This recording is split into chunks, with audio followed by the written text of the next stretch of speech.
ವೀಕ್ಷಕರೇ ನಮಸ್ಕಾರ. ನೀವು ನೋಡ್ತಾ ಇದ್ದೀರಾ ಆರ್ ಮ್ಯಾಕ್ಸ್ ಕನ್ನಡ. ನಾನು ಅಶ್ವಿನಿ ಭಟ್. ಧಾರವಾಡ ಜಿಲ್ಲೆಯ ನವಲಗುಂದ ತಾಲೂಕಿನ ರಸ್ತೆಗಳಿಗೆ ಮುಕ್ತಿ ಯಾವಾಗ ಎಂಬ ಪ್ರಶ್ನೆ ಇದೀಗ ಸಾರ್ವಜನಿಕರಲ್ಲಿ ತೀವ್ರವಾಗಿ ಕೇಳಿ ಬರ್ತಾ ಇದೆ.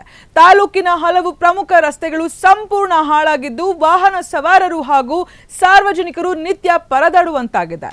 ರಸ್ತೆ ದುರಸ್ತಿಗೆ ಸಂಬಂಧಿಸಿದಂತೆ ಅಧಿಕಾರಿಗಳ ನಿರ್ಲಕ್ಷ್ಯದ ವಿರುದ್ಧ ಸ್ಥಳೀಯರು ಆಕ್ರೋಶ ವ್ಯಕ್ತಪಡಿಸಿದ್ದಾರೆ. ಈ ಕುರಿತ ಒಂದು ವರದಿ ಇಲ್ಲಿದೆ ನೋಡಿ.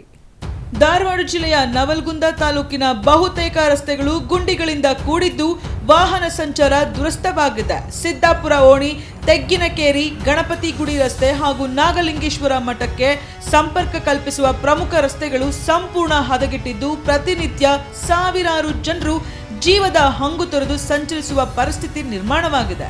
ಸ್ಥಳೀಯರ ಆರೋಪದಂತೆ ರಸ್ತೆಗಳ ದುಸ್ಥಿತಿ ಬಗ್ಗೆ ಹಲವು ಬಾರಿ ಸಂಬಂಧಪಟ್ಟ ಎನ್ಎಚ್ ಅಧಿಕಾರಿಗಳ ಗಮನಕ್ಕೆ ಹಾಗೂ ಶಾಸಕ ಎನ್ಎಚ್ ಕೋನರೆಡ್ಡಿ ಗಮನಕ್ಕೂ ತಂದರೂ ಯಾವುದೇ ಕ್ರಮ ಕೈಗೊಳ್ಳಲಾಗಿಲ್ಲ.